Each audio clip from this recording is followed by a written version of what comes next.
¿Cómo les va? 13 de agosto. Mierda. Ya estamos acá, mitad del año. Este viernes es muy especial porque hace 3 días atrás cumplimos 3 años este consejo directivo que estuvo a cargo estos últimos 3 años del Colegio Médico de Catamarca. Y el viernes que viene son las elecciones para el nuevo consejo. Y es muy importante para nosotros, realmente, porque nos obliga siempre estas cosas a hacer un balance de lo que hicimos. Y realmente hemos hecho un montón. Alguno de nosotros va a seguir en distintas posiciones. Yo lo único que les pido, por favor, es que hay una sola lista. Yo sé que es una embole porque no dan ganas de votar cuando hay una sola lista. Pero es una manera de apoyar también, ir a votar. Tomarse ese minuto para ir a votar. Así les pido, por favor, que el viernes que viene o la gente del interior durante la semana se tomen 2 minutos y vayan a votar. Es importante para nosotros sentir de que nos apoyan aunque sea con el voto. Esta vez este consejo va a estar dirigido por el doctor Mauricio Figueroa, que ha sido secretario general 3 años y que es una persona increíble, increíble. Así que espero que todos ustedes nos apoyen y el viernes que viene no hay clases, obviamente, porque tenemos que presentar el balance de 2 años, que por la pandemia se nos juntó, así que va a ser una noche larguísima para nosotros.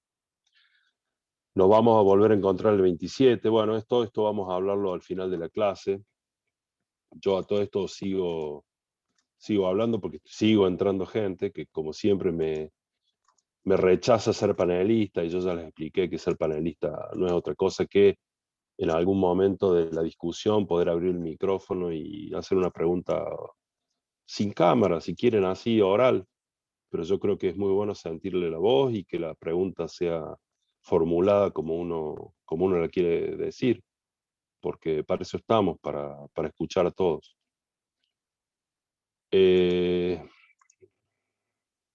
No tengo que presentar al doctor Mazo.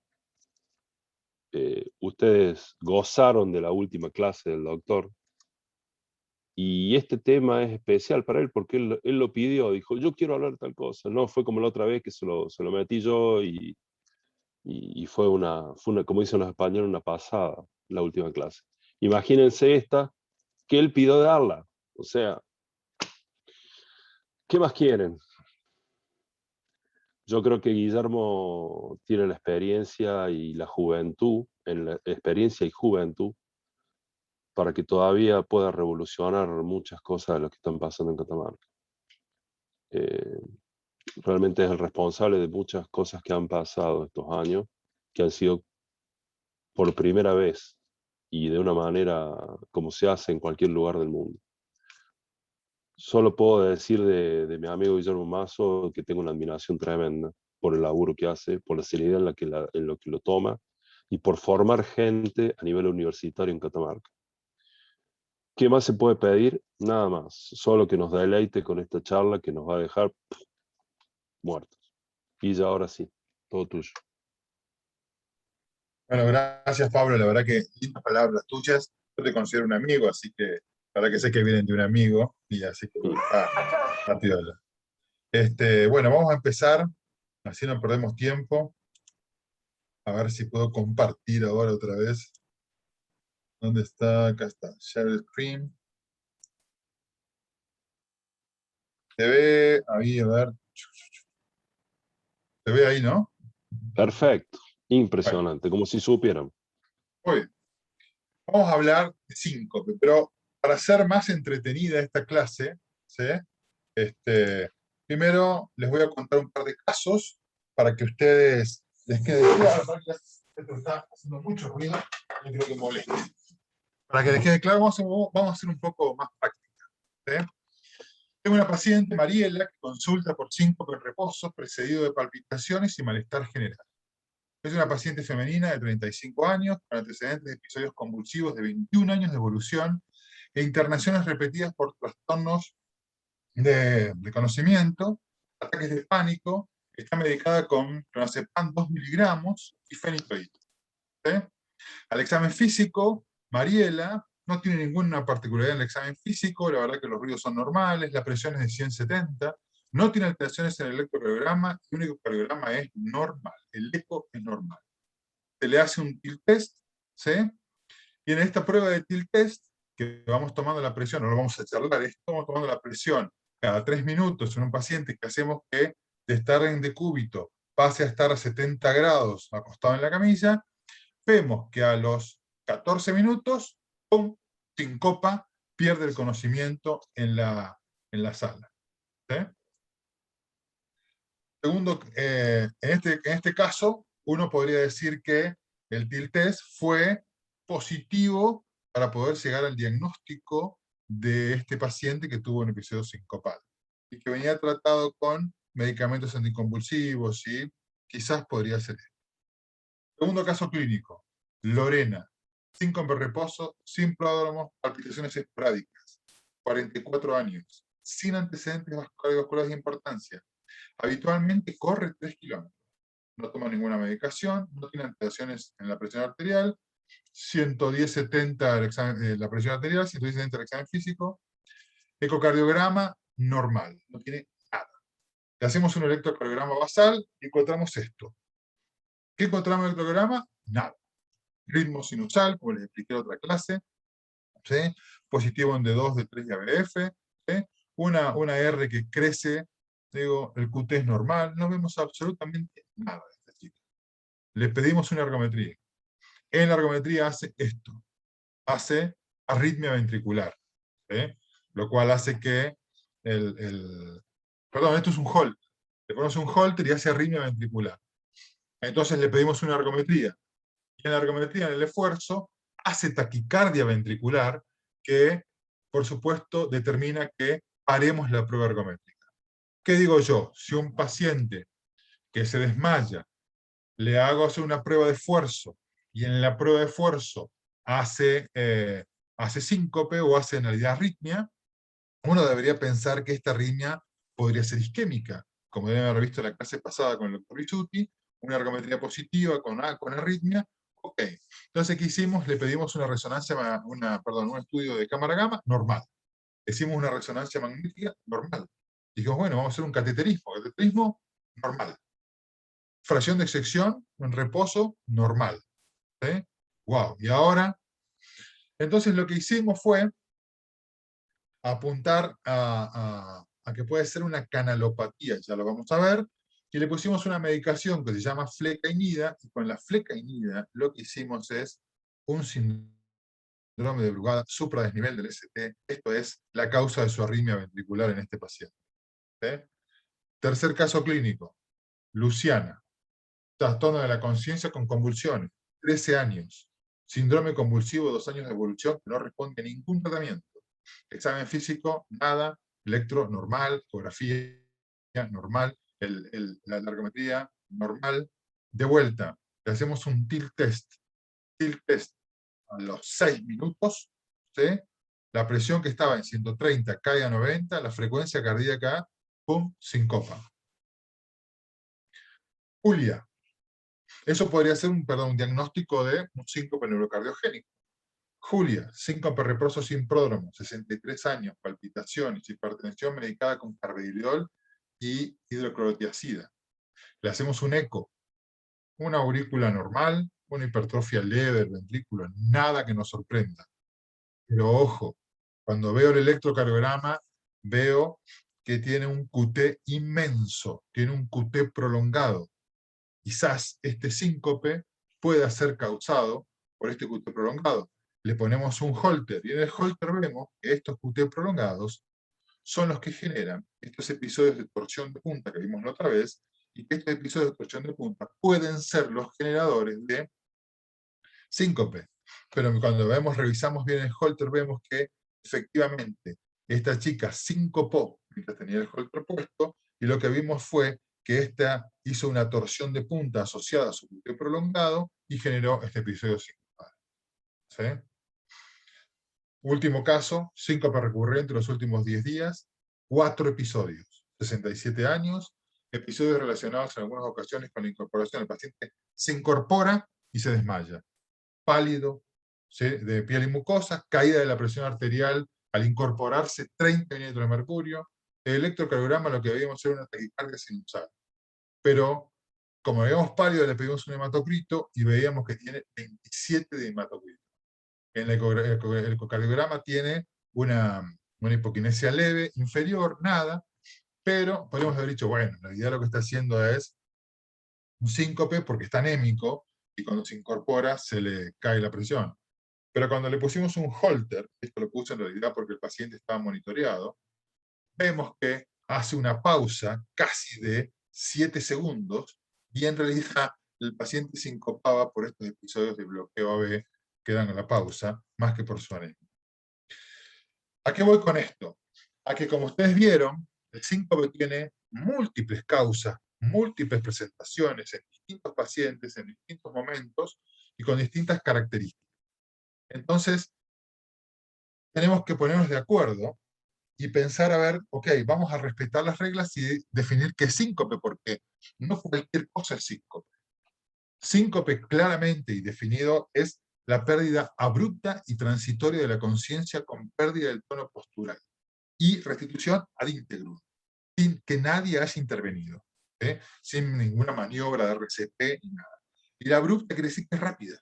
El paciente rápidamente pierde la conciencia. No es que va transitando una pérdida de conciencia paulatina, es rápido. Y esto es transitorio, el paciente se recupera. Por lo tanto, todo aquello que no sea abrupto y que no sea transitorio, no es síncope. Y esto es muy importante tenerlo en cuenta. A mí me encanta esta diapositiva, porque esta diapositiva nos pone en ubicación a qué es lo que estamos viendo. ¿Por qué ocurre el síncope? El síncope ocurre porque hay una caída del flujo sanguíneo al sistema reticular ascendente. Cuando hay una caída del flujo sanguíneo al sistema reticular ascendente, el cerebro antropológicamente dice, ok, yo si no tengo oxígeno, no tengo sangre, no puedo funcionar. Es más, y corro riesgo de generar daño. Y este daño es irreversible. Entonces, ¿qué hizo el cerebro? El cerebro puso mecanismos de defensa y puso sensores de presión. El cerebro no se puede dar el lujo de perder presión. Metió sensores en las carótidas, en la aorta, en el corazón, y estos sensores de presión están sensando presión todo el tiempo. Cuando sensan que cae la presión, quiere decir que les cayó el flujo. Y cuando cae el flujo, el cerebro se defiende. ¿Qué es lo que hace el cerebro? Cuando hay 4 segundos que cae el flujo, los pacientes tienen mareo, visión borrosa, náuseas, se sienten mal. A los 5 segundos de caída del flujo sanguíneo, hay ojos fijos en posición intermedia. Uno ve que el paciente tiene los ojos fijos y están quietos, ¿sí? O un amigo que vemos que se siente mal. Tiene que haber 6 segundos de caída del flujo para que haya pérdida de conciencia. Y esto es muy importante. Puede pasar que sea menos de 5 segundos que el paciente no pierda la conciencia. Y 10 segundos es el tiempo que el cerebro necesita para que lo recuerde. Vamos a ver que muchos pacientes que pierden la conciencia no recuerdan, dicen, no, yo no me desmayé, a mí no me pasó esto. Pero el otro que estaba al lado te dice, sí, él se desmayó, yo vi que perdió la conciencia. Porque si recuperó el flujo antes de los 10 segundos, el paciente se recupera y no pudo registrar su cerebro ese tiempo en el que tuvo pérdida de conocimiento. Y un tema que es genial, que a los 12 segundos que se pierde el flujo, cuando cae el flujo sanguíneo del sistema reticular ascendente, hay mioclonías y contracciones involuntarias. O sea, ¿qué hace el cuerpo? Como antropológicamente nosotros veníamos de estar de los monos, digo que estamos, en realidad, hasta que llegamos a ser Homo sapiens, que estamos agachados y nos levantamos para tener la cabeza arriba, sabemos que el flujo sanguíneo para que llegue hasta la cabeza depende de algunas cosas que es sobre todo de el volumen sistólico que tiene el corazón y la resistencia periférica. Y la resistencia periférica cae o sube y el volumen sistólico disminuye, la presión arterial va a disminuir. Entonces, ¿cómo hacemos para que aumente el volumen sistólico? El volumen sistólico aumenta a medida que llega más cantidad de sangre. ¿Se acuerdan por la ley de Starling? Cuanto más sangre le llega al corazón, mejor volumen sistólico tiene, mayor presión va a ejercer. Si la sangre está en los músculos de las piernas o en los músculos de los brazos, porque los músculos tienen mucha sangre, cuando uno se desmaya y cuando uno pierde la conciencia porque tiene bajo flujo, el cerebro manda una señal a los músculos para que empiecen a tener contracciones tónico-clónicas, para que saquen sangre de los músculos y aumente de esa forma la precarga. Entonces, muchas veces que vemos pacientes que pierden la conciencia y tiemblan como si tuvieran convulsiones, en realidad lo que no estamos viendo convulsiones, sino mioclonías y contracciones involuntarias, que son las que llevan a que aumente la presión sistólica para que podamos mejorar el flujo sanguíneo. ¿Y de qué depende el flujo sanguíneo cerebral? Como les dije recién, depende de la vasoconstricción adecuada y el umbral que tiene de autorregulación. No todos tenemos el mismo umbral, y ante umbrales un poquito más bajos podemos disminuir el flujo sanguíneo cerebral y hacer que genere. En general, la autorregulación tiene una presión entre 60 y 150 milímetros de mercurio. El cerebro puede manejar, las arterias del cerebro, entre esas presiones se va autorregulando, pero cuando se sale de esas presiones, estamos hablando de presión arterial media, cuando se sale por debajo de 60, el cerebro no tiene forma de regularlo. Entonces manda señales al cuerpo para tratar de manejar que le aumente el volumen sistólico. No puede aumentar más la resistencia, y eso necesita aumento del volumen sistólico, o caída de la electricidad periférica, o aumento de la frecuencia cardíaca, que son las formas que tiene la presión del cuerpo de aumentar la presión arterial. Y esto es, en definitiva, lo que genera el episodio síncope. O sea, el síncope ocurre por caída del flujo sanguíneo. Ahora tenemos que llegar al diagnóstico de ver, primero, por qué ocurre esto, por qué hay síncope, por qué hay caída del flujo sanguíneo. ¿Qué tenemos que determinar? ¿Qué nos generó la caída del flujo sanguíneo abrupta que nos generó este episodio? Cuando vemos qué frecuencia tiene el síncope, vemos que es entre el 1 al 6% de las admisiones hospitalarias en Estados Unidos. La verdad que ahora empieza a haber un poquito de datos en Argentina, y no difieren mucho de lo que estamos viendo acá. Es el 3% de las consultas de los servicios de emergencia. Hay un 6% de incidencia anual en mayores de 5 años. La verdad que es frecuente el síncope en los ancianos, es un síncope que nos tiene que preocupar, y es un 0,7% de incidencia anual en hombres. Hay que tener en cuenta que el síncope es más frecuente en mujeres que en hombres, sobre todo en la juventud. Cuando uno piensa, ok, ¿por qué cae el flujo sanguíneo cerebral? ¿Por qué genera el episodio de pérdida de conciencia? Y lo que tenemos que pensar es que se sabe que hay alteraciones autonómicas que generan síncope vasovagal es claramente autonómico, el síndrome del seno carotidio, eso lo vamos a ver, cuando es a través del reflejo neuromediado, y esto genera los episodios sincopales, los situacionales, como la tos o el post-miccional, que a través del reflejo de Helling y Breuer generan el episodio de caída del flujo por disminución de la presión arterial, el flujo, también por retracción autonómica ortostático, el síncope ortostático, que es, o puede ser inducido por drogas, y tos hipovolémico, por ejemplo, la anemia, las disautonomías primarias típicas o secundarias, por ejemplo, en el Parkinson, que puede generar una disautonomía que genera una hipotensión ortostática. Las causas arrítmicas, que son las causas cardíacas, también son importantes si son una causa de síncope. Las causas mecánicas, la estenosis aórtica, la miocardiopatía hipertrófica, la hipertensión pulmonar, el falot. Digo, las causas cardíacas son una causa importante de síncope. Fíjense que entre las arritmias y las causas mecánicas casi es el 20%. Asociado a que el vasovagal y el ortostático casi ocupan el 60% de los episodios sincopales. Cuando vamos a otras causas de síncope, como el psicológico, como el neurológico, la hiperventilación, es el 12%. Y desconocido, en realidad es un poco menos, es el 28-30%, son de causa desconocida. Pero estas causas desconocidas, se sabe que la mitad de estos pacientes que tienen causa desconocida, cuando le pusimos un loop recorder, que es un equipo para medir, para hacer un electrocardiograma durante un año, la mitad de esos pacientes tenían bloqueos AV completos paroxísticos y terminaron con un marcapasos para poder tratar esto. O sea, que la mitad de estos también son cardiológicos. Entonces, yo me pregunto, con todos estos datos que tenemos, si el 70%, 80% de las causas son cardiológicas, ¿por qué cuando viene un paciente con síncope le mandamos al neurólogo? Digo, yo no tengo nada contra los neurólogos, parecen geniales y somos un trabajo en equipo, pero digo, uno tendría que pensar que las causas graves de síncope son las causas cardíacas. Son graves. Un paciente con síncope, se lo vamos a ver, y estenosis aórtica o una arritmia, es mortal. Entonces, tenemos que empezar a apuntar que cuando tenemos síncope, tenemos que pensar en cardiología, tenemos que pensar en que descartemos estas causas. Esto es muy frecuente, lo vamos a ver.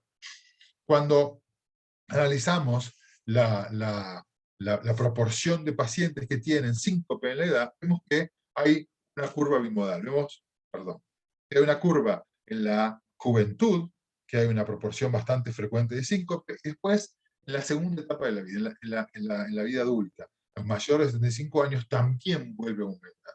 Como ustedes ven, las caídas van aumentando a medida que vamos pasando la edad. Cuando vemos las causas de síncope en los menores y los mayores de 60 años, en los menores de 60 años el 49% de los episodios son vasovagales.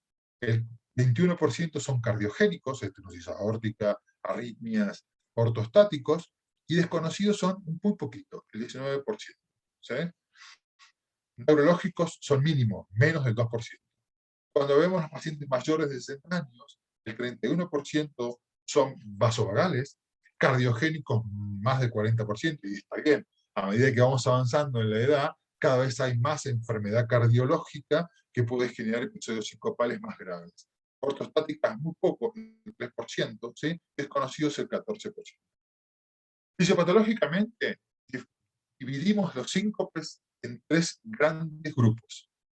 Síncope cardíaco, las arritmias, las enfermedades estructurales, ¿sí? Los síncopes reflejos, que pueden ser vasodepresor, que esto es cuando cae la presión arterial, pueden ser cardioinhibitorios, cuando la frecuencia cardíaca es la que cae y me genera pausas, listos, tengan las dos cosas, que caiga la presión y que caiga la frecuencia cardíaca. Las dos cosas están provocadas por un reflejo que está funcionando alterado. Y las secundarias a hipotensión ortostática, que pueden ser ya sea por un daño estructural, ¿sí? Ya sea por una disautonomía primaria o una disautonomía secundaria, o por drogas que inducen estas disautonomías y que pueden generarnos esta hipotensión ortostática. El síncope tiene un gran impacto en la vida social. Se han hecho estudios ya desde hace muchos años, más de 30 años que tienen estos estudios, que fueron la verdad que muy buenos. Fíjense que en los pacientes que tienen síncope, 73% cursa con ansiedad y depresión, 71% de estos pacientes cambian las actividades diarias, hay impedimentos para poder manejar porque tienen miedo y porque la verdad que puede ser un riesgo manejar, y hasta el 37% se ha visto que pueden cambiar de empleo teniendo esto. Hay un estudio del 2002 que se publicó en New England, ya es un estudio viejito, pero es muy bueno, 7.800 pacientes seguidos 17 años. Ellos vieron que el 21% de los episodios de síncope eran vasovagales, el 9,5% cardíacos, el 9,4% ortostáticos, medicamentosos el 6,5%, neurológicos el 4% y desconocidos el 36%. ¿Sí? Fíjense, casi el 30%, de los cuales, perdón, esto la mitad son por bloqueo paroxístico, casi el 70% de los casos son de causa cardíaca. Pero también hay otras causas de pérdida de conciencia. No todas las pérdidas de conciencia, como dije al principio, son síncopes. La migraña puede generar síncope. No, perdón, puede parecer síncope, pero en realidad es una alteración de la conciencia. La hipoxemia aguda, la hiperventilación, la somatización. Todos hemos visto algún paciente que ha hecho un episodio psicógeno y un desmayo. En general son desmayos que caen en un sillón, en un colchón. La intoxicación aguda por alcohol. Las convulsiones pueden parecer síncope, en realidad es lo que vamos a tratar de definir y diferenciar. La hipoglucemia. Pero en las convulsiones en general lo que hay es un estado posital o episodios de auras, o siempre hay algo más, o más prolongados. Tienen otra característica los episodios de convulsiones. La hipoglucemia no resuelve el episodio de pérdida de conciencia si no mejoramos la glucemia. Con lo cual, la intoxicación aguda con alcohol la olemos, ¿sí? Podríamos claramente saber de qué se trata. Es bastante complejo el psicógeno, hay que estar entrenado para uno que se dé cuenta de qué se trata. Esta diapositiva, perdón, les pido disculpas, que a mí no me gustan las diapositivas con tanta información, pero me parece que es para que ustedes tengan un pantallazo y vean cómo pensamos los que vemos pacientes con síncope cuando nos encontramos con un síncope, y qué es lo que ustedes tienen que pensar. Si un paciente me consulta con un síncope de esfuerzo, a mí me asusta, ¿sí? Porque un síncope de esfuerzo es un síncope, no el síncope que lo hace después del esfuerzo, el síncope que es en el esfuerzo, mientras está haciendo esfuerzo. Eso puede ser por una estenosis aórtica, por una miocardiopatía, por una miocarditis hipertrófica, por una arritmia. Ojo con el síncope en esfuerzo. El síncope en reposo también es peligroso si no estuvo precedido por algún motivo, por algún movimiento.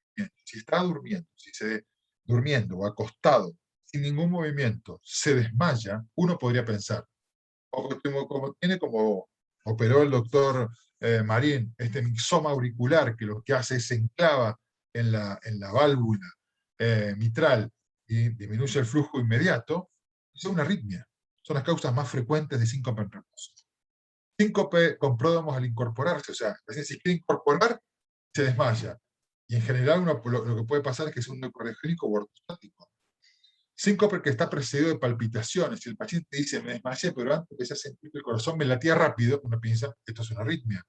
Síncope acompañado de disnea. O sea, empieza la falta de aire aguda del síncope, o sea, trastorno rápido de la conciencia. Uno tiene que pensar en un TEP o un taponamiento. Precedido o acompañado por ANCOR, que haya hecho un infarto, y este infarto me haya generado alguna alteración valvular que me pueda generar una disección aórtica, o que me puede generar una arritmia. Digo, cuando uno tiene dolor, uno te podría pensar en síncope asociado a enfermedad coronaria, asociado con dolor de espalda. Empieza con un dolor muy, muy fuerte. La verdad, hasta que uno no tiene experiencia, es difícil el diagnóstico de esto, porque en general uno tiende siempre a subestimarlo. Porque uno con un paciente que viene con un dolor de espalda, que se desmayó, y que le hacemos estudios y no le encontramos nada, es difícil este diagnóstico, pero el dolor es muy típico, es un dolor muy fuerte en la espalda, y que se acompaña encima con aneurisma disecante de aorta, el aneurisma complicado, el embarazo ectópico, también puede ser precedido por dolor abdominal. Al ejercitar o mover los brazos, uno podría pensar en un robo de la subclavia, que cuando uno mueve el brazo, el paciente sincopa, la hipersensibilidad del seno carotidio, cuando uno gira la cabeza, mira para arriba, mueve la cabeza y se desmaya, relacionado con tos o con la micción. Esos son los típicos funcionales. Después de estar mucho tiempo de pie, típico de los chicos que están en la escuela o de los soldados que están parados durante mucho tiempo, y lo que hacen es acumulan mucha sangre en los miembros inferiores, no se mueven, entonces no tienen bomba muscular para que la sangre retorne y mejore en realidad la ley de Starling, la presión diastólica, y esto lo que hace es mejorar la función sistólica y mejorar el flujo y la presión arterial. Estos episodios sincopales son bastante típicos, sobre todo en los soldados y en los chicos jóvenes. Si lo vamos a ver en la escuela, sobre todo. Bueno, las drogas que pueden generar arritmias o embolismo porque se pasaron un pedazo de un material o de aire. Las cefaleas de comienzo súbito, puede ser una hemorragia subaracnoidea. Los síncopes con síntomas neurológicos, el ACV.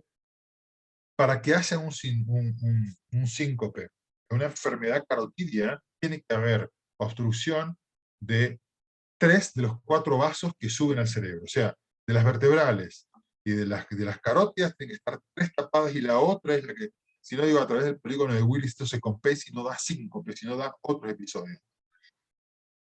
Bueno, Si el paciente tiene marcapasos, ni hablar. Un paciente que tiene síncope y tiene un marcapasos es un paciente de altísimo riesgo y uno piensa en falla del marcapasos o que algo ha pasado. Síncope que tiene antecedentes de tener anhidrosis o disfunción vesical, impotencia, uno piensa que está disautonómico, de una disautonomía. Bueno, no los quiero atolondrar, pero esto es más o menos como uno se orienta cuando uno tiene un síncope.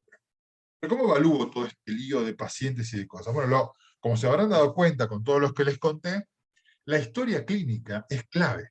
Los pródromos, ¿cómo empieza? ¿Qué pasó? ¿Qué sintió? ¿Le dolió la panza? ¿Tuvo miedo? ¿Tuvo palpitaciones? ¿Cuán frecuente es el síncope? ¿Cuánto hace que lo tiene? ¿Lo tiene desde la niñez? ¿Lo tiene desde la vida adulta? ¿Ha utilizado drogas? ¿Qué edad tiene? ¿Por qué? Porque sabemos las diferencias en los grupos etarios.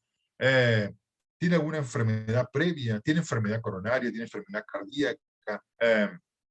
¿Hay algún disparador? Por ejemplo, hay muchos pacientes que tienen síncope situacional, lo que hacen es cuando ven sangre se desmayan. Clave para que en esta lista que yo les mostré podamos empezar a acercarnos de qué estamos hablando. El examen físico, súper importante, por supuesto, un examen físico, prueba de ortostatismo, acostar al paciente, tomarle la presión, a pararlo y esperar, ¿sí? Tomamos la presión al minuto, a los 3 minutos, a los 6 minutos, estamos viendo si tiene un ortostatismo precoz, mediano, tardío, ¿sí? Yo siempre utilizo el masaje de seno carotidio en los pacientes mayores, no tiene sentido en los chicos, ¿sí? No tiene ningún sentido en los chicos, sí en los mayores de 60 años en general, que hacen síncope, para mí es importante. Por supuesto, la auscultación, ver que no tiene un soplo de estenosis aórtica, ver el electrocardiograma también es súper importante, porque el electrocardiograma nos da diagnóstico de alteraciones eléctricas que puede haber en este corazón. Fíjense que entre el 25 al 35% de los casos de síncope podemos llegar al diagnóstico solamente con la historia clínica, el electro y el examen físico. Con eso podemos llegar. Es más, con mi experiencia después de 20 años de cardiólogo, la verdad es que lo que me pasa es que cuando empiezo a interrogar síncope, ya el interrogatorio me guía muchísimo donde tenemos. Te diría que el 50% del diagnóstico lo hago con historia clínica. Ni siquiera con electro, solo historia clínica, interrogando, sabiendo cómo empezó, cómo terminó, cómo se relaciona, qué edad empezó. Eso para mí es clave y eso me da el diagnóstico de síncope. Por supuesto, si hay signos de foco, ni hablar que uno piense en una cuestión neurológica, si hay antecedentes neurológicos, si hay un trastorno de cocción, si hay una cefalea, por supuesto que ahí tenemos que ir a la intervención con el neurólogo. Yo no digo que el neurólogo no tenga que intervenir en un paciente, pero lo que digo es que nosotros tenemos que pensar que lo más grave es lo cardiológico. Y no porque solamente sea cardiólogo, sino porque es lo más grave que tenemos. Digo, esto se nos van a morir. Si tiene cardiopatía estructural, ni hablar. Si tiene una insuficiencia cardíaca o tiene una miocarditis hipertrófica que el paciente sabe que lo tiene, por supuesto que es grave. Y después podemos hacer maniobras. Pueden ser maniobras para desencadenar el síncope o buscarlas a ver si encontramos haciendo algo. Por ejemplo, el electrocardiograma cuando está aislado tiene un valor bastante importante, del 10% más o menos del diagnóstico. Por supuesto, la historia clínica. El Holter tiene menos valor.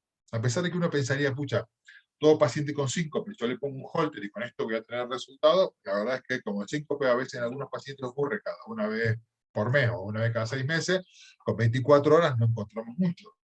Pero bueno, algo de dato aporte si lo asociamos a la historia clínica, si es el paciente, el interrogatorio nos muestra qué es lo que no le pasa. A ver, ¿cuándo le pasa? ¿En qué situación? Entonces, pues, si le pongo el holter, digo, bueno, mire, haga esto que usted le generaba el síncope. Salga a caminar, suba escaleras, mire para arriba y trate de mover la cabeza para ver si podemos desencadenar el episodio.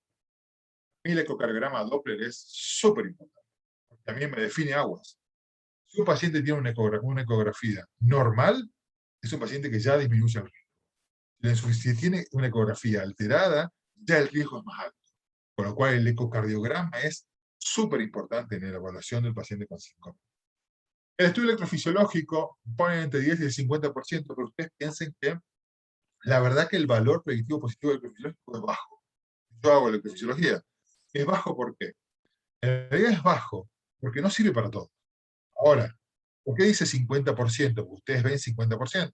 Y claro, cuando me llega a mí el paciente, ya pasó por el eco, por el electro, por la placa, por la tomografía, digo, yo soy el último de la cadena.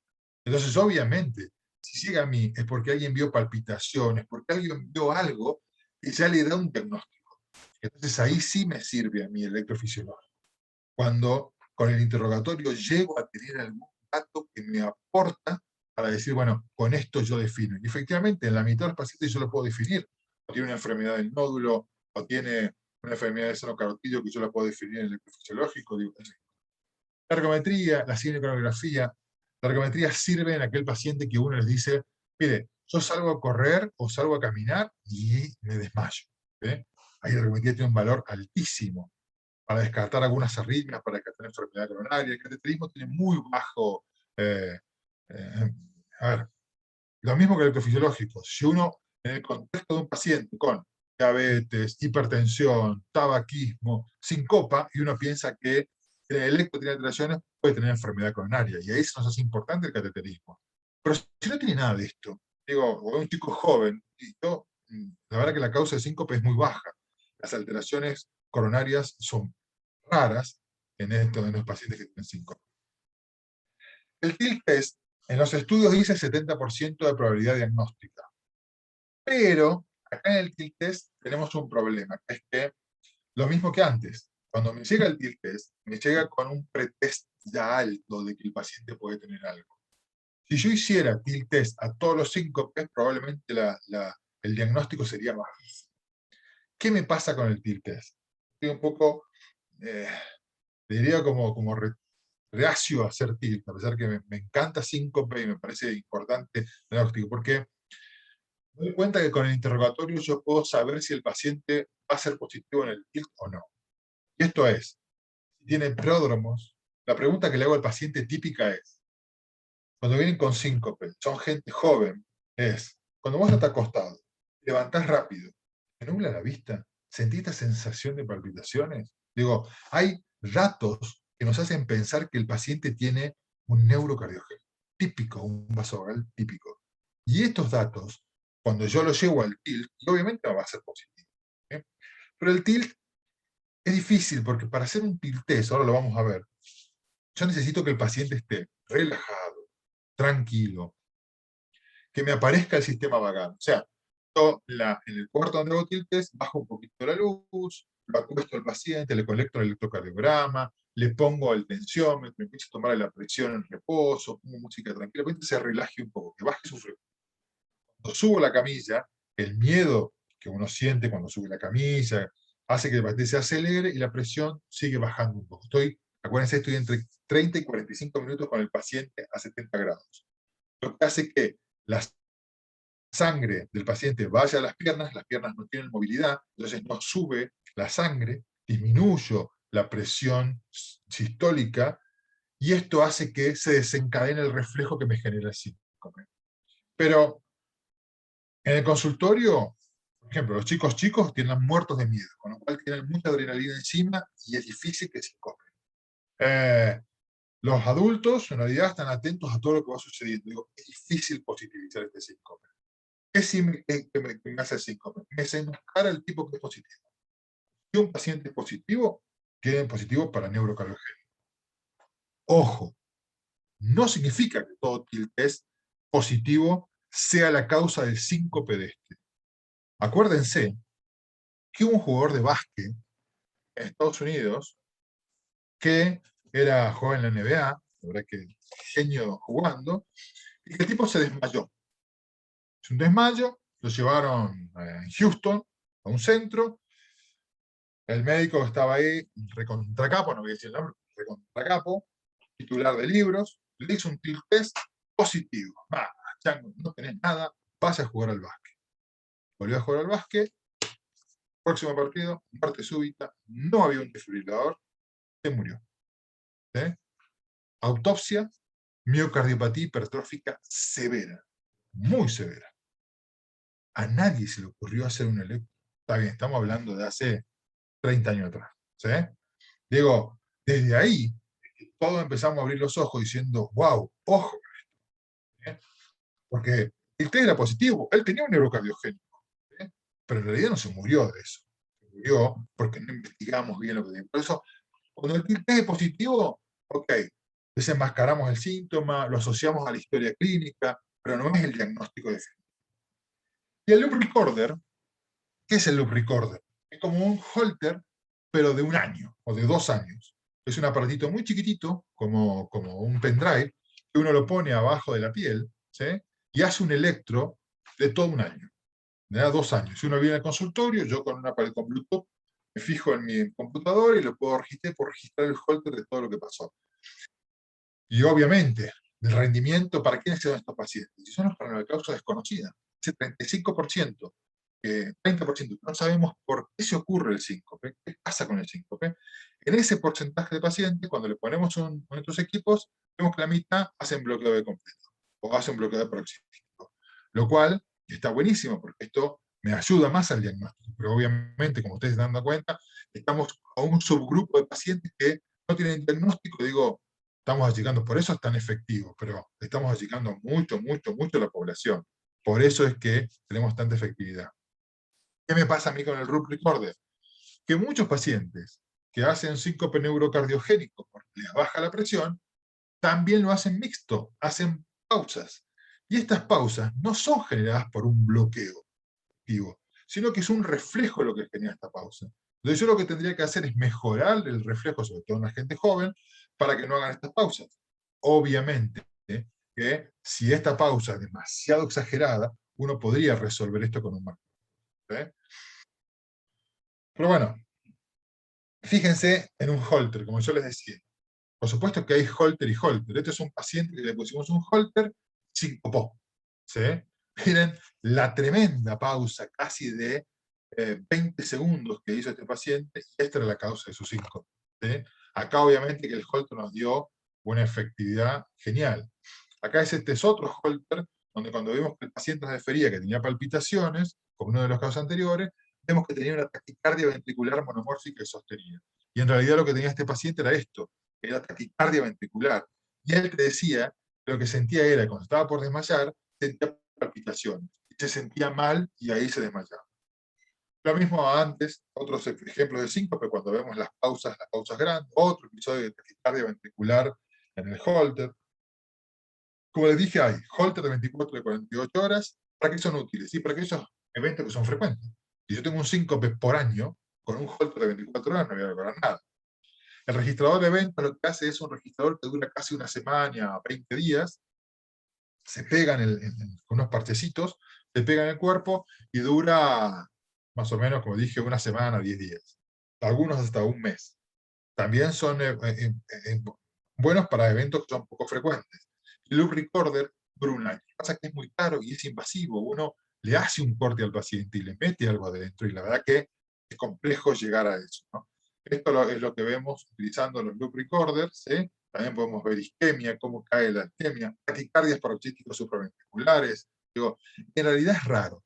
Es raro que una taquicardia supraventricular es síncope. Cuando uno piensa en arritmia y síncope, no piensa en taquicardia supraventricular, piensa en arritmias ventriculares, piensa en arritmias graves, no la supra.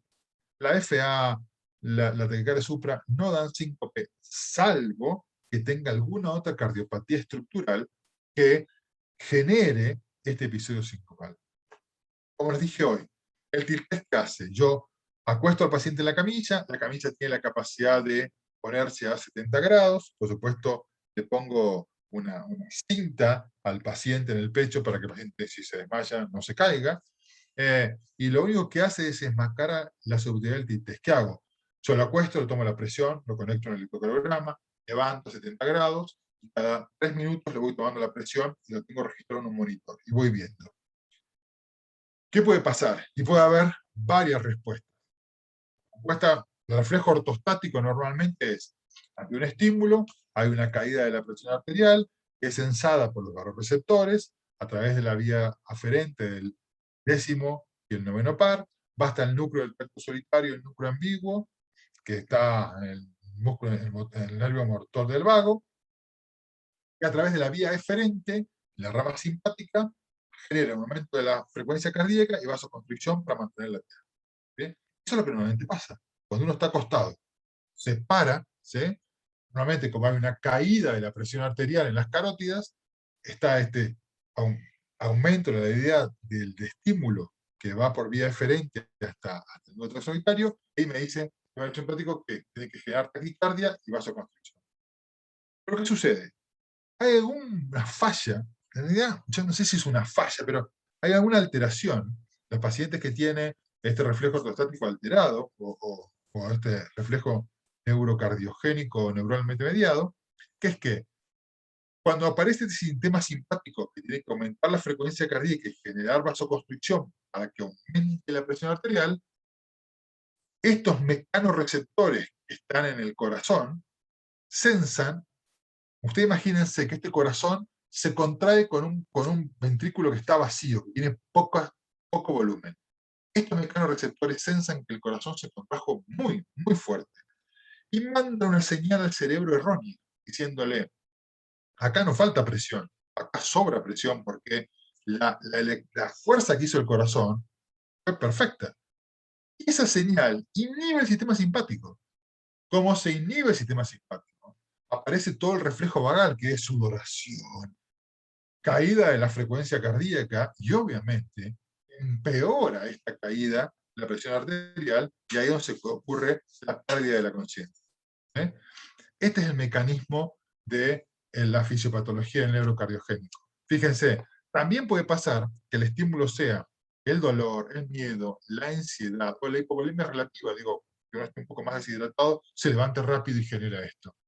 Y este mecanorreceptor, esta alteración del mecanorreceptor, es el que genera, aparentemente, generaría el lío en el síncope neuralmente mediado. ¿Cuáles pueden ser las respuestas que yo puedo tener en un TIL test? Puede ser una respuesta neurocardiogénica típica, que puede ser que lo primero que suceda es que empieza a disminuir la presión arterial. Yo le tomo la presión al paciente, lo que tiene 110, a los 3 minutos 110, a los 8 minutos cae a 90, a los 12 minutos se va a 5 la presión, y la frecuencia cardíaca todavía sigue siendo alta, pero el paciente obviamente ahí se siente muy mal. Eso sería una respuesta vasodepresora. Lo que pasó es que hubo una gran vasodilatación. Otra respuesta podría ser que la presión arterial se vaya manteniendo, 9, 8, 9, 8, y después la frecuencia cardíaca que estaba en 80, 80, 80, pasa a 20. ¿Sí? Y obviamente baja la presión arterial, porque baja el flujo, y eso genera otra vez 5. Esa sería una respuesta cardioinhibitoria. La respuesta mixta es cuando ocurren las dos cosas. Por supuesto que las respuestas hay que verlas en el momento, porque a la larga, cuando cae la frecuencia cardíaca, va a caer la presión, pero hay que ver qué cae primero y cómo cae primero. Cayó la frecuencia cardíaca mucho o cayeron las dos. Entonces puede ser una respuesta neocardiogénica, cardioinhibitoria, puede ser mixta o puede ser vasodepresora. ¿De qué depende esto y cómo lo voy a tratar? Si es vasodepresora, voy a tener que usar determinados mecanismos. Si es cardioinhibitoria, voy a usar otros mecanismos. Y después está la respuesta disautonómica, que es la incapacidad que tiene el sistema nervioso autónomo para poder regular la presión arterial y poder trabajar en esta regulación. ¿Y esto qué pasa? Cuando yo pongo un paciente en un TIL test de una disautonomía, lo que empieza a pasar es que de a poco la presión empieza a caer. 100, 90, 70, 80, bajando, bajando, bajando, bajando. Y la frecuencia cardíaca no responde, está siempre en 70. No tiene respuesta, o sea, su sistema autonómico no tiene la capacidad de poder responder a estos cambios que les genero yo. ¿Qué es el POTS? El POTS es la taquicardia sinusal ortostática y postural. ¿Qué es esto? Muchos pacientes, cuando se paran, ¿sí?, generan una taquicardia y generan hipotensión. Eso es el famoso POTS. En realidad, si yo fuera muy sincero, el TIL lo que sobre todo diagnostico es esto, es POTS. Es cuando yo elevo la camilla, veo que el paciente se acelera. Y esta aceleración del paciente, con caída de la presión, es la que me demuestra que en realidad lo que tiene es esto. Yo tratando esas aceleradas, esas taquicardias, puedo controlar el episodio sincopal. ¿Sí? Y esto es el famoso POTS. Hay también respuestas cerebrales, digo, psicógenos, pacientes que hacen hacen todo como un acting que se desmayan, pero claro, vos tomás la presión y la presión está en 11,7. La frecuencia cardíaca no cae, por eso se siente el mal. Pero vos lo ves. Porque cuando uno hace el tilt test, es la palidez de la piel, la coloración, la temperatura. Digo, todo es lo que genera esta respuesta disautonómica o neurocardiogénica. Bien, eso con respecto al tilt test. Un tema también súper importante es el masaje del seno carotídeo. ¿Por qué? Porque en los pacientes añosos de más de 60 años, la enfermedad del seno carotídeo es importante. El pulso carotídeo, al hacer el masaje, hay que hacerlo justo por debajo del cartílago tiroideo, justo por debajo. Primero hacemos el derecho y después el izquierdo. Yo, la verdad que la máxima respuesta que tengo siempre el derecho. El izquierdo casi no he tenido, pero hay que hacerlo en los dos. Duración de 5 o 10 segundos. No hay que ocluir la carótida. Hay que hacer un pequeño masaje. ¿Sí? No hay que hacer oclusión, es masaje. Hay que engañar al sistema para demostrarle como que está aumentando la presión. ¿Cuándo es el masaje de seno carotídeo tiene una respuesta positiva? Cuando haciendo masaje de seno hay una pausa de más de 3 segundos con 50 milímetros de caída de presión sistólica. Y hay síntomas. Yo tengo que ver pausa, caída y síntomas, que el paciente se siente mal. ¿Sí? Eso se entabla como un síndrome de seno coronario. ¿Cuándo está contraindicado? Por supuesto, si tiene un soplo, si tiene una enfermedad carotidia conocida, ¿sí? Si tuvo un infarto en los últimos 3 meses. Pero la verdad que el riesgo es bajo. 1 de cada 5.000 masajes se podría haber hecho un día. Yo he hecho más de, diría, 20.000 masajes, nunca tuve un día. ¿Sí? Siempre me he llevado unos sustos bárbaros, porque en realidad, cuando son positivos, hacen unas pausas, pero salen de las pausas. ¿Sí? Es lo único que no te puede llevar a tener un poquito de miedo. Pero en general, los pacientes, el masaje de seno carotídeo es muy importante porque nos da diagnóstico. Esto es un paciente que tenía puesto un holter y yo sabía que hacía esto y lo hice a propósito para hacer diagnóstico. Le hicimos el masaje de seno carotídeo. Fíjense cómo empieza a disminuir la frecuencia cardíaca. Acá estoy masajeando y hace una pausa con, por supuesto, sintomática dentro del episodio de síncope. ¿Cuál es la etiología del síndrome del seno carotídeo? Hay terminales nerviosas sensoriales en la pared del seno carotídeo, hay un aumento de la señal aferente cerebral, aumenta la actividad vagal, y esto genera bradicardia y vasodilatación. Síndrome del seno carotídeo es síncope asociado con la estimulación del seno carotídeo. Es raro, menos del 1%. El síndrome del seno carotídeo es una causa muy importante de síncope inexplicado en los pacientes añosos, ¿sí? En las caídas, pacientes que tienen caídas, pacientes que levantan la cabeza para algo, mueven la cabeza para otra cosa, o se ajustan la corbata. Antes que se usaba más corbata, veíamos pacientes que se ajustaban la corbata y al ajustarse la corbata, sincopaban. Hay que diferenciar la hipersensibilidad del seno carotídeo, que es una respuesta normal al masaje, pero no hay síntomas. Ya, hay un poquito de bradicardia, hay una pausa, pero asintomática. También, ustedes me podrían decir, ok, no es lo mismo hacer un masaje de seno carotídeo acostado que hacerlo levantando un poquito el paciente, o de pie. Si yo de pie no lo haría, porque si te puede caer, te puede lastimar, se puede lastimar el paciente. Trataría de hacer una camisa, tratando de subirle la cabecera para que los pies le queden abajo, a ver si de esa forma logramos estimular. O realmente que esté preparado para que el paciente no se te caiga. El 30% de los pacientes mayores de 5 años sufre caída. Fíjense que casi 9 millones de personas en Estados Unidos sufren caídas. 10% son debidas por síncope. 50% de estos pacientes añosos recurren. Y la prevalencia del síndrome del seno carotídeo es conocida, pero se dice que más o menos ronda el 23%, o sea, alta. ¿Sí? Con respecto al resto de los diagnósticos, como les dije hoy, la historia clínica y el examen físico es entre el 49 y el 85% del diagnóstico. El electro tiene un valor importante, es importante. El electrofisiológico, como les dije, tiene el 11% si no tiene enfermedad estructural, o sea, es muy bajo, pero es alto si el paciente viene ya con un pretest alto.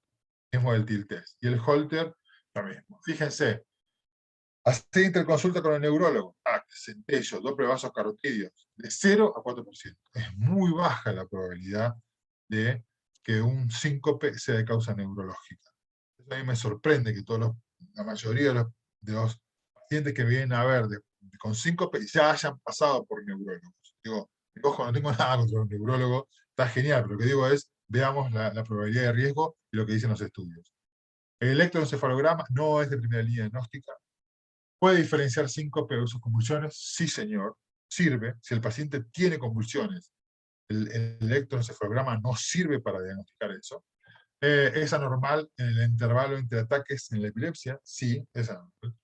¿Y es normal en el síncope? Sí. El electroencefalograma no da alteraciones en el síncope. El electroencefalograma convencional de paciente con síncope es de utilidad limitada. Ahora me encanta esto. ¿Cuándo internamos un paciente que tiene síncope? Un paciente que viene con síncope. ¿Cuándo tenemos que decir, bueno, ok, a este paciente lo vamos a internar? Por supuesto, si tiene causas cardiovasculares. Por supuesto. Si el paciente tiene arritmias, marcapasos, enfermedad coronaria, cualquier causa cardiovascular, el paciente se interna, porque el riesgo es altísimo. Si tiene signos neurológicos, el paciente, por ejemplo, se rompió la cabeza, se lastimó, ¿sí? Si viene con signos de alguna alteración neurológica, ¿sí? Se desvía un ojo, no puede mover un brazo, se interna. Como le dije, tiene una injuria severa, si realmente se lastimó. Cuando un paciente no tiene pródromo, o sea, el síncope no le avisa que se va a desmayar, bueno, ok, ese paciente hay que internarlo, porque obviamente se va a lastimar. En los ancianos, todo paciente mayor de 70 años que sincopa hay que internarlo. Y por supuesto, si el paciente tiene síncopas recurrentes y sincopa recurrentemente, o si es un conductor de algo, si es un conductor de un colectivo, ni a hablar, si es un conductor de un avión, si es un taxista, por supuesto que tenemos que internarlo para llegar al diagnóstico, para ver de qué se trata ahí, evitar que corra riesgo otra persona aparte de él con el trabajo. Con respecto a la recurrencia, el 34% recurre a los 3 años. El pronóstico iba a depender de la enfermedad de base, si el paciente tiene cardiopatía, si tiene una miocardiopatía, si tiene arritmias, si el corazón funciona. Pero fíjense qué bueno este dato, que es, los pacientes que tienen insuficiencia cardíaca y se le suma síncope, tienen 45% de mortalidad al año, es altísima. O sea, tener síncope, claro, me define agua. Pero el paciente que tiene insuficiencia cardíaca y sin síncope, la mortalidad es del 12%. Entonces, tener síncope me aumenta muchísimo el riesgo. La mortalidad cardiovascular de síncope es del 33%, la no cardiovascular es el 12%, y la desconocida es el 6%. ¿Sí? Eso es un poco complejo. Bueno, vamos a definir entonces lo que habíamos hablado hasta hoy para que no hagamos un cierre, porque ya pasó 1 hora y veo que es muy largo. Es una paciente femenina, como dijimos, de 46 años, antecedentes de convulsivos de 16 años de evolución, muchos episodios de pérdida de conocimiento, ataques de pánico, medicada con oxepam, consulta por síncope reposo previa de palpitaciones y malestar general. Le dijimos, habíamos dicho que no habíamos hecho nada con el ecocardiograma normal. Y acá les contaba, fíjense, viene con 100, 110, 100, 100, 100, a los 14 minutos, ¡pum!, síncope. Baja la presión arterial y también me baja la frecuencia cardíaca. Es un síncope cardioinhibitorio mixto. ¿Sí? ¿Qué hago con esta paciente? ¿Cómo trato un paciente que tiene un síncope neurocardiogénico sin ninguna otra causa? Porque ya, como ustedes vieron, descarté casi todas las causas, y es cardioinhibitorio. Bueno, hay varios registros y varios estudios que hablan de el tratamiento médico de estos pacientes. Lo primero que tenemos que hacer con estos pacientes es enseñarles a cuáles son las maniobras que le van a evitar tener estos episodios sincopales. Maniobras sobre todo son higiénico-dietéticas, ¿sí? Estilo de vida, aumentar el consumo de sodio, aumentar el consumo de sal es importantísimo.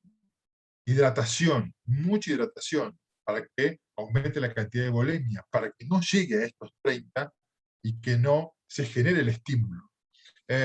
Maniobras de contrapresión, que hagan hand grip, que hagan contracción con los brazos, que crucen las piernas, que hagan, si un paciente está parado durante un largo rato, no sé, en una iglesia, y de repente empieza a sentirse mal, que no se la aguante, se cuesta, levanta un poco las piernas para que el retorno venoso aumente y de esa forma evite el evento, o que haga cuclillas, que cruce las piernas, que haga maniobras para que se acelere. Yo lo que le digo es, tomen Gatorade, aumente la cantidad de líquido, y si de esta forma, cambiando o mejorando las medidas de estilo de vida, logramos evitar estos eventos, buenísimo. Esto va a mejorar a medida que pasen los años, porque este reflejo va a empeorar, y por lo cual los síntomas van a disminuir, y los episodios sincopales neuralmente mediados que ocurren en la juventud mejoran en la vida adulta. Uno se va volviendo más hipertenso, va saliendo de este evento. Para este paciente con el tratamiento de medidas sería genial. La verdad es que es muy discutido la medicación. Hay medicación, por ejemplo, se habló mucho de los betabloqueantes. Hubo un año en que se le daba betabloqueantes porque se decía que si uno disminuía la respuesta de ese mecanorreceptor y que generaba taquicardia, la verdad que no sirven los betabloqueantes para estos episodios, no se demostraron ser efectivos. Podría servir en la taquicardia postural ortostática, o sea, cuando el paciente se levanta, tiene taquicardia, y yo le doy betabloqueantes, pero solamente para ese subgrupo de pacientes muy chiquitos, para el resto no sirven. Los corticoides, como la fludicortisona, nosotros lo usamos en 0,1 miligramos cada 24, cada 12. La verdad que son efectivos, poco efectivos, sobre todo en los pacientes adultos, pueden llegar a ser un poco más efectivos. Los usamos, tratamos de usarlos pocos por el efecto corticoide que tiene. Es una manera, la verdad que no hay estudios son muy discutidos sobre cuál de estos funciona. Hay vasoconstrictores como el midrodine, que en Argentina se llama Butrón, que también lo damos cada 12 o cada 24 horas, y que esto genera vasoconstricción y que podría generar, a algunos pacientes les genera muchas palpitaciones, la verdad que siente un poco de disconfort. Yo con los pacientes que hacen mucho vasogénico, o sea que cae mucho la presión arterial, y estos a mí me gusta usar el hidrodine, sobre todo lo que más uso son las maniobras y enseñarles sobre qué es lo que está pasando. En aquellos pacientes que no responden recién a uso de hidrodine. También hubo un intento de utilizar inhibidores de la recaptación de serotonina, porque, como por ejemplo la paroxetina, estos lo que son en realidad antidepresivos, pero estos antidepresivos que inhiben la recaptación de serotonina lo que generan es una hipertensión reactiva. O sea, al generar esta hipertensión reactiva, lo que hacemos es que mejore este cuadro de hipotensión. La verdad es que usar esto en los chicos me cuesta mucho. Digo, me cuesta darle medicación. Yo trato a los chicos no medicarlos, no darle medicación. Calmar a la familia, calmar la ansiedad. Por supuesto, descartar que no tenga ninguna enfermedad estructural. ¿Sí? Y una vez que encuentro esto, lo que hago es maniobras. Si no, intento con un poquito de fluocortisona, midrodine, digo, buscar la vuelta de no enfermarlo. Porque si le damos todo el show de que esto es una enfermedad, digo, lo que estamos haciendo es un daño psicológico tremendo, y ahí sí viene la ansiedad, la depresión, todo lo que veíamos antes. Ahora nos pasamos a otro caso que es, ¿se acuerdan que yo les había mostrado a este paciente que corría 3 kilómetros, que tenía síncope en reposo? Ya cuando les digo síncope en reposo, ustedes tienen que decir, wow, síncope en reposo, esto es grave. Palpitaciones esporádicas, ¿sí? Pero que la ecografía era normal, y que el electro era normal, y que lo que encontrábamos era un poco de arritmia en el Holter y en la ergometría, ¿sí? Y que no tenía enfermedad coronaria, no tenía ninguna otra cosa. Cuando nosotros no encontramos nada, pero el paciente sincopa, ¿sí? Es raro que pensemos en un síndrome de Brugada, la verdad que es raro, digo, porque pensar en un síndrome de Brugada en estos pacientes es complejo y raro, es muy poco frecuente. Pero cuando interrogando, solo lo puse a propósito, vemos que hay antecedentes de muerte súbita en la familia, eso nos abre un poco el panorama. Entonces, cuando nos enteramos de que había esto, utilizamos decainida, que lo que hace es bloquear los canales de sodio, y de esta forma desenmascaramos que este paciente lo que tenía un síndrome de Brugada. Rarísimo, esto es rarísimo. ¿Sí? Esto se nos dio porque el paciente nos contó que tenía un familiar que había hecho una muerte súbita, y de ahí empezamos a sospechar algo raro. ¿Sí?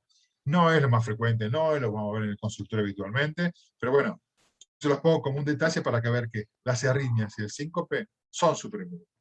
Cuando vamos a este niñito de 13 años, que le habían dado tratamiento convulsivante, que no tenía absolutamente nada, esto me pasa muy frecuente. Chicos que vienen con síncope, que hacen un síncope típico neurocardiogénico, típico, neuronalmente mediado típico. Los ponemos en el tilt test. Un detalle cuando los pacientes, con los niños, los ponemos a hacer tilt test. Son positivos muy precozmente. No tengo que llegar a los 45 minutos. Ya a los 10 minutos, síncope. Esto es muy típico del neurocardiogénico. Muchos de estos pacientes lo que hacían eran, como yo le dije, contracciones tónico-clónicas, estos movimientos como si fueran convulsivos. Entonces, los médicos veían que hacían estas convulsiones como si fueran estas cosas, y pensaban que eran convulsiones. Y a pesar de tener un electroencefalograma normal, le daban medicamentos anticonvulsivos. He recibido, le diría, más de 50 pacientes con este tipo. Y es muy difícil sacar la medicación anticonvulsivante para mi médico, ¿sí?, que no soy neurólogo, y para la familia. Pero la verdad es que estos pacientes que hacen este síncope es muy típico, y es muy típico cuando uno los interroga. Entonces, hablando por ahí con los neurólogos, uno puede llegar a este diagnóstico. Cuando vamos al tercer caso, que era el de paciente de 73 años, con síncope en reposo sin pródromo, el paciente estaba acostado y tenía un síncope. Y fíjense el valor importantísimo que yo les decía al principio del electrocardiograma. El electrocardiograma en este paciente fue clave. Este paciente es un QT largo. Un paciente que tiene síncope y QT largo, la verdad que no tendría que hacerle nada más. Yo, ¿sí?, lo trato. Le hicimos de todo, le hicimos el Holter, como ustedes ven, la torsión de punta, hicimos el diagnóstico y por supuesto le pusimos un desfibrilador y le dimos medicación para tratar este episodio sincopal.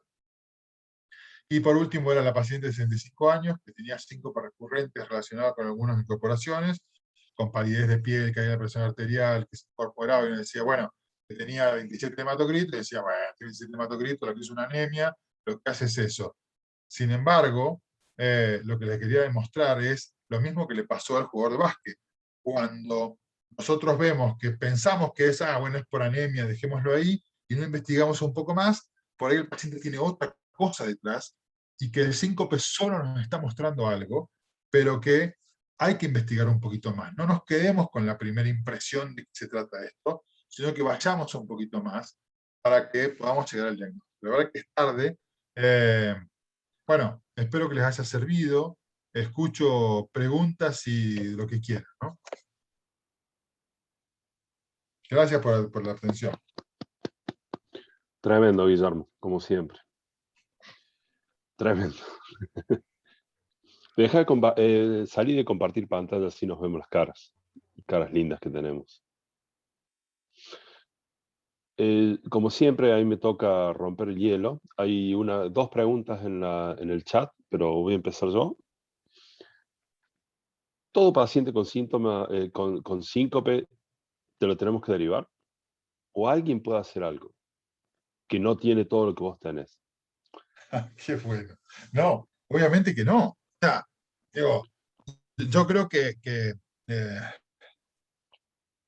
Porque hay que vos tenés entender vos tenés todo el armamento para... no, pero fíjate que ¿Qué puede hacer un médico común?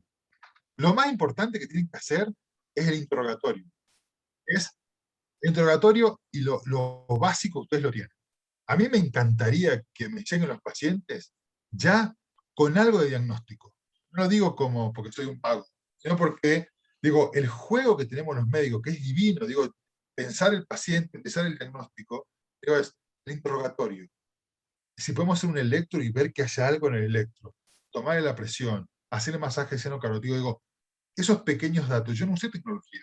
Yo, en general, cuando a mí me llegan los pacientes, y yo me doy cuenta quiénes son buenos médicos por cómo me llegan las derivaciones. Si un paciente sincopó y me lo derivan, me lo tiran así porque sí, yo tengo que empezar de cero, bueno, digo, ok. Ahora, si un paciente viene y me dice, mira, tienes masaje seno-carótido negativo, no tiene respuesta a la hipotensión ortostática, con solo paro, no tiene, o sí tiene, es un paciente joven, con lo cual pienso esto, digo, Eso es genial. Y a eso tenemos que apuntar. Para llegar a mí, ya tiene que haber pasado varias etapas. ¿Sí? Está bien, yo por ahí juego con la experiencia. A mí me costó muchos años empezar a entender y darme cuenta de qué pasa con esto. Y por supuesto que hay 30% de pacientes de síncope que no sé por qué síncope. ¿Sí? No lo Ni sé. vos ni nadie, ni vos ni nadie. Ni yo, ni nadie sabemos por qué síncope. Y es dificilísimo llegar al diagnóstico, ¿no? Digo, lo dicen los grandes capos del mundo que es difícil. Entonces, sí, derívenlo cuando no sepan qué tienen, cuando duden de lo que tienen, porque yo tengo un poquito más de recursos. ¿Sí? También me puedo quedar sin recursos, ¿no? Digo, Te puede que quedaste no sin audio, termines. Guillermo. No sé qué hiciste. Estás sin audio. A ver Hola, ahí. hola, No, hola. no. Ah, pues yo lo veo bien acá.